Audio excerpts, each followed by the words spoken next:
Assalamualaikum warahmatullahi wabarakatuh. Perkenalkan, saya Arahendra Prawira, NIM A710230110.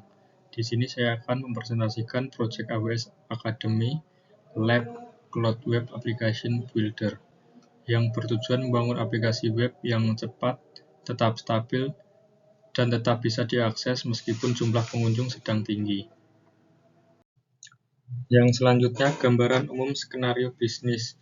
Yang pertama, skenario-nya adalah GZ University sering dapat keluhan karena aplikasi data mahasiswa terasa lambat bahkan tidak tersedia saat masa puncak penerimaan mahasiswa baru. Jadi ketika banyak calon mahasiswa mengakses secara bersamaan, sistem kewalahan dan pengalaman pengguna jadi buruk. Yang kedua, target. Target dari proyek ini adalah membuat Proof of Concept atau POC hosting di AWS untuk membuktikan bahwa dengan arsitektur cloud, aplikasi bisa menjadi lebih stabil dan lebih nyaman dipakai, terutama saat traffic sedang tinggi. Yang terakhir, kebutuhannya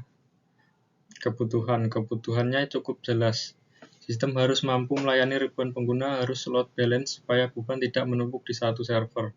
Harus scalable agar kapasitas bisa bertambah saat dibutuhkan, hingga available supaya tidak mudah down, tetap aman untuk data, dan tentu performanya harus tinggi supaya user tidak menunggu lama.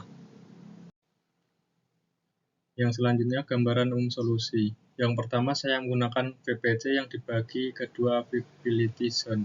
Di tiap aset ada public subnet dan private subnet. Jadi totalnya 2 public dan 2 private subnet. Tujuannya yaitu biar sistem tetap jalan walaupun satu aset ada gangguan. Yang kedua, traffic dari pengguna masuk lewat application load balancer atau ALB. ALB ini tugasnya yaitu membagi request ke server aplikasi yang ada di auto scaling group EC2. Jadi kalau pengunjungnya meningkat, instanse EC2 bisa bertambah otomatis, dan kalau turun bisa berkurang supaya lebih efisien. Yang ketiga, untuk database-nya saya pakai Amazon RDS yang ditempatkan di private subnet supaya tidak terbuka ke internet. Kalau diperlukan, RDS juga bisa di-set multi-asset untuk meningkatkan high availability. Keempat, karena EC2 di private subnet tetap perlu akses keluar, atau misalnya update paket atau akses layanan tertentu. Saya menggunakan Net Gateway. Untuk keamanan, saya atur security group supaya akses web dan akses database terpisah. Jadi database hanya bisa diakses dari server aplikasi, bukan dari publik. Terakhir, saya melakukan monitoring menggunakan CloudWatch untuk memastikan performa dan high availability berjalan sesuai yang diharapkan. Misalnya melihat metrik kesehatan instansi dan beban sistem. Yang selanjutnya, pertimbangan desain. Di sini saya akan menjelaskan alasan kenapa saya memilih desain arsitektur seperti ini, supaya bukan cuma jalan tetapi juga memenuhi kebutuhan bisnisnya. Yang pertama yaitu high availability. Saya pakai 2 availability zone khususnya untuk layer web atau aplikasi. Jadi kalau satu aset bermasalah, layanan masih bisa berjalan di aset satunya. Selain itu, ALB punya health check, jadi request hanya dikirim ke instan yang sehat. Untuk database ada opsi RDS multi-asset supaya data layer juga lebih tahan gangguan. Yang kedua, scalability dan performance. Saya gunakan auto scaling berbasis beban, jadi jumlah instance bisa naik turun otomatis sesuai kondisi. Traffic dibagi lewat ALB biar tidak menumpuk di satu server. Lalu saya pisahkan layer web atau aplikasi dan database supaya performa lebih stabil dan tidak saling mengganggu. Yang ketiga, security. Saya atur security group hanya membuka port yang diperlukan. Jadi database ditempatkan di private subnet, jadi tidak bisa diakses langsung dari internet. Jadi akses layanan AWS juga saya arahkan lewat IAM RAW, jadi lebih aman dibanding menyimpan kredensial di server langsung. Yang keempat, operasional dan biaya.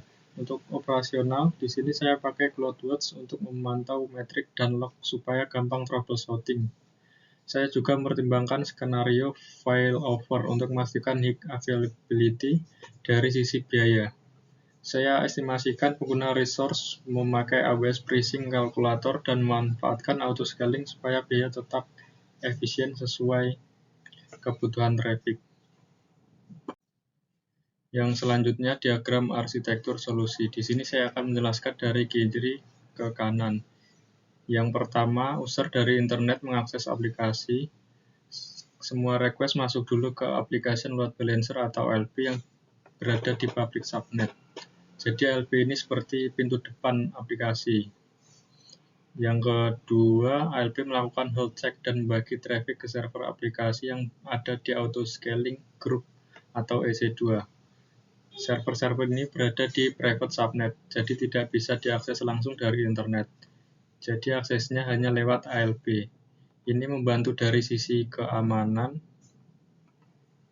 Yang ketiga, karena saya pakai dua availability zone AZA dan AZB, maka server atau EC2 tersebar di dua aset. Jadi kalau satu aset ada gangguan, request masih bisa dilayani oleh instance di aset satunya. Ini yang membuat sistem lebih high availability. Yang keempat, aplikasi di EC2 terhubung ke Amazon RDS untuk menyimpan data. RDS ini ditempatkan di layar private dan kalau diperlukan bisa memakai mode multi-aset supaya database juga lebih tahan gangguan. Yang kelima, di public subnet ada net gateway.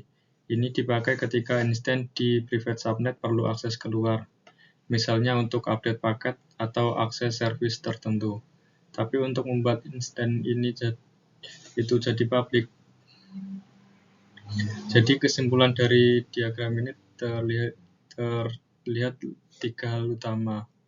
Yang pertama, load balancer sebagai pintu masuk dan membagi beban. Yang kedua, autoscaling untuk menambah atau mengurangi kapasitas otomatis. Yang ketiga, pemisahan public atau private subnet untuk keamanan dan stabilitas. Yang selanjutnya demo di sini saya akan menampilkan beberapa poin penting yang saya akan tampilkan, yaitu satu, URL aplikasi atau ALB atau DNS yang mempunyai link ini. Yang kedua, demo root, lihat, menambah dan mengubah dan menghapus data. Yang ketiga, load balancing, refresh atau server ID berubah.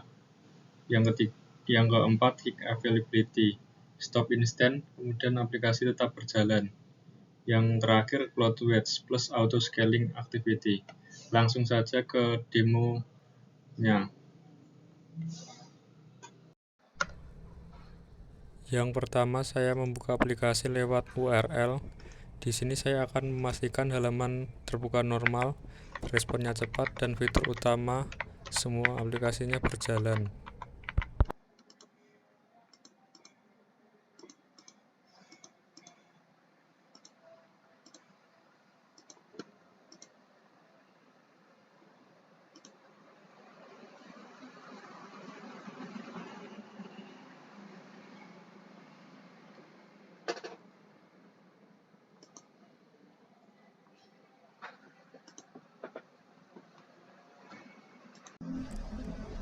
Sekarang saya akan membuka target grupnya dan di tab target kelihatan instance yang aktif statusnya health. Jadi request cuma dibikin ke server yang sehat.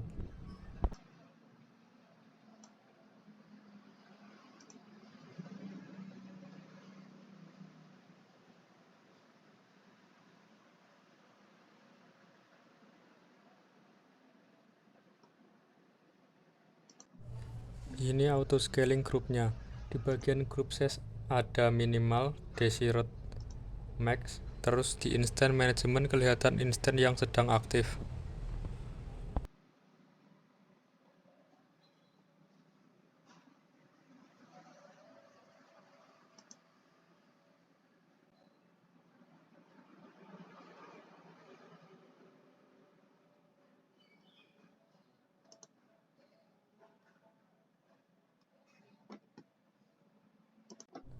Sekarang saya tunjukin security group untuk ALP atau EC2 web. Di bagian inbound rules terlihat HTTP 80, HTTPS 443 dengan source 000/0.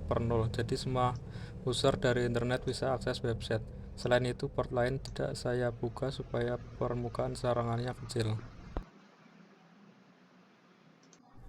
Sekarang saya buka security group di RDS. Di inbound rules, port database misalnya 3306 MySQL atau 543 dia ports SQL. Nah, yang penting source-nya bukan public, tapi security group EC2 aplikasi. Artinya hanya server aplikasi yang boleh connect ke database, sedangkan dari internet langsung itu tidak bisa.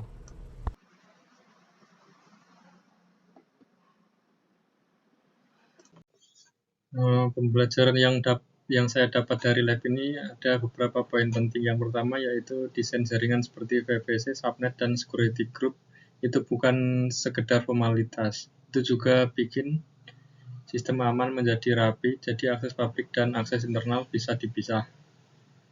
Yang kedua, load balancer itu penting banget buat menjaga aplikasi tetap stabil. Kalau ada instance yang error, sistem tetap jalan karena traffic dialihkan ke instance lain. Yang ketiga, auto scaling. Membuat sistem lebih siap untuk kondisi apapun. Jadi ketika traffic naik, kapasitas otomatis bertambah, dan saat traffic turun, kapasitas turun lagi supaya bisa lebih efisien. Yang keempat, saya jadi paham arsitektur cloud itu bukan cuma deploy di AWS, tapi bagaimana kita membangun sistem yang reliable, scalable, dan secure. Sekian presentasi dari saya. Wassalamualaikum warahmatullahi wabarakatuh.